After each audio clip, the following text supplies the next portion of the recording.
Alright, it's Aaron with Siegfried's Motorworks here, bringing you another episode of Ride It With Us, your look behind the bars of all the units we have in stock here at Siegfried's Motorworks.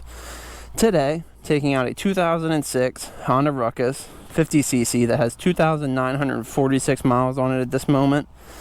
Super clean little scooter, custom edition with the camo paint job on it.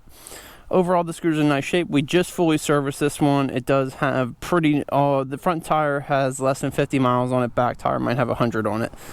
Anyways, let's get going and show you what this one's all about. Starting a Ruckus is like starting any other scooter, especially 50s. Bottom out both brakes. Make sure your kill switch is on. Hit the start button. And away you go. Ruckuses are pretty bare bones. They have a turn signal indicator light here, high beam indicator light there, and they do have a gas light, no gas gauge. Outside of that, not a whole lot going on. High beam, low beam, turn signal switch, and a little horn.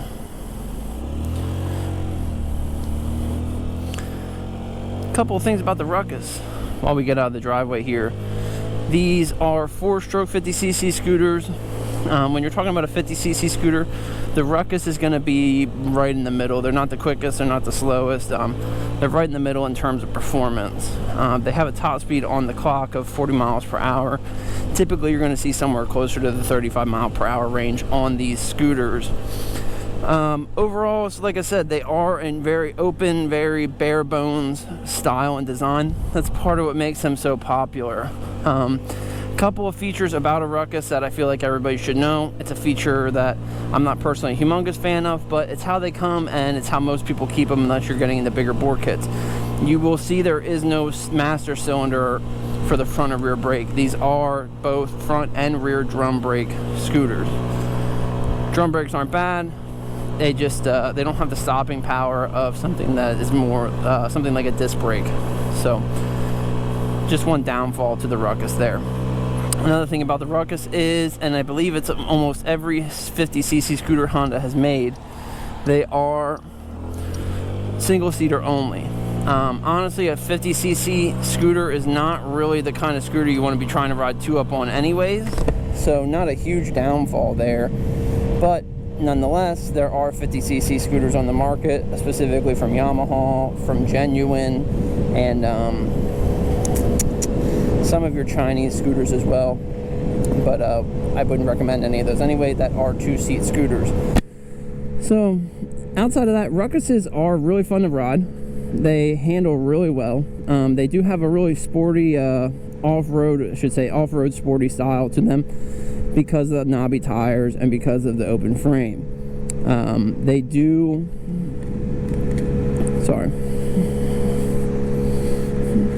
Windshield's fogging up here.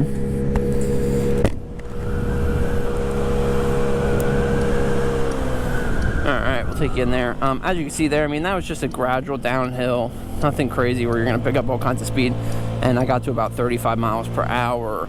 I did not check the tire pressure to make sure it's exactly perfect before taking it out. That is one thing that's critical on a smaller CC scooter. Tire pressure is everything. If you're even so much as 5 pounds low on air, you could be losing 2 miles per hour, if not more.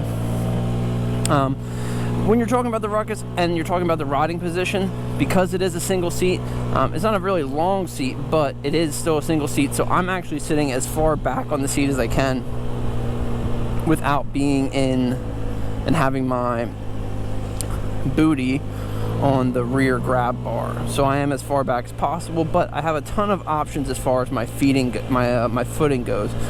You can go all the way out, get your legs up, you can have your legs underneath you. That's one thing that's nice. They do have a nice open walk-through floorboard, so that is a really nice feature of the Ruckus. Makes them versatile, especially if you are looking for a scooter and you live in a small town. You're looking for a scooter at the shore, or you're looking for a scooter that can do a lot of things. For example, a Ruckus, you can easily take this to a grocery store because you can put all your groceries down here at your feet. You don't have to sit there and fight through trying to fit stuff under your floorboard, or a lot of scooters now have a tunnel there, so you're unable to put things there. For example, a gallon of milk, a couple bags, case of soda, case of beer, whatever your your flavor is.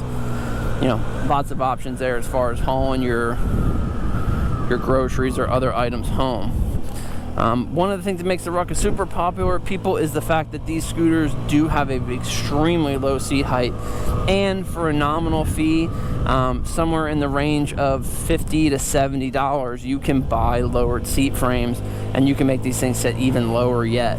Myself personally, I prefer to have a lowered seat frame, not for the seat height as far as me being able to ride it or not. I prefer the lowered seat frame because it gets my knees in a more comfortable position. I'm 6'1", but even with a stock seat and stock bars, I am still comfortable. One of the things that we do enjoy about Ruckuses at Siegfried's Motorworks is there are literally more options than you could ever imagine for aftermarket parts for these. Exhaust, rollers and variators. Not so much as far as the big bore kit goes, you're really limited when you come to those options, but changing out bars, changing out seats, changing out lights, changing out, even these things are readily available and fairly cheap. When you're getting into doing any kind of customization, the Ruckus is 100% the way to go. I don't think there's any other scooter on the market that has the aftermarket support that the Ruckus does.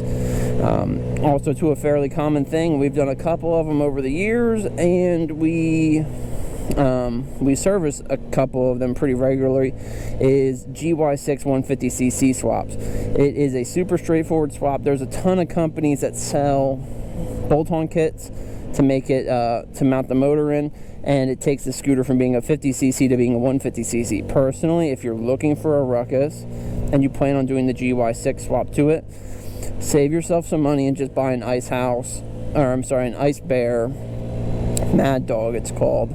That is a Ruckus style frame that already has the GY6 in it. Literally, when you are going to go and buy a Ruckus and switch it to a GY6 motor, you're going to take everything that's Honda off of this bike and replace it with Chinese parts. The Ice Bear Mad Dogs are already Chinese parts, and you're going to save yourself the money of having to buy a Ruckus at the price tag. So that's a huge thing. So just a heads up there, if you are looking to do that, one little tip you can do to save yourself some money. There are Ruckus snobs that are going to say it's not the same thing. There are Ruckus snobs that are going to make comments because you went the Ice Bear route, but at the end of the day, if you're the one saving yourself $1,000, you know, how can you go wrong with that? Anyways, this scooter is for sale at www.smwx717.com. If you made it this far with us, thank you so much for watching. We truly appreciate everyone taking the time out of their days to watch our videos. If you can, please like this video, leave a comment, and if you can, hit that subscribe button. What that does is it keeps you up to date with everything going on at Siegfried's Motorworks. We do a couple of different kinds of videos here. We do ride videos or behind the bar series on every scooter that we sell and every motorcycle that we sell. We also do full walk rounds on all of our units. What that means is you're going to be able to see all the stuff that you would see when you do drive to look at the scooter, saving you an hour, 2 hours, 3 hours of your day driving back and forth if you see something on the walk around that you didn't like. We do try and be as honest as humanly possible when doing these things, and what that does is it makes it so when you get here, it's a simple, easy transaction, and saving time is the name of the game for everybody. Excuse me. We also do a What's Up at Motorworks series where you can see everything that we have going on in the shop, all the bikes coming in, the service work going on, little projects that we have going. It's a behind the scenes look at what goes into running a small motorcycle dealership. In addition to that, we also do a lot of exhaust comparisons anytime we can. So just overall, if you're into power sports, give our channel hit the subscribe button, check out our channel, and I'm sure there'll be something more for you guys to watch in the future. Again, thank you so much for watching, and we'll catch you guys on the next video.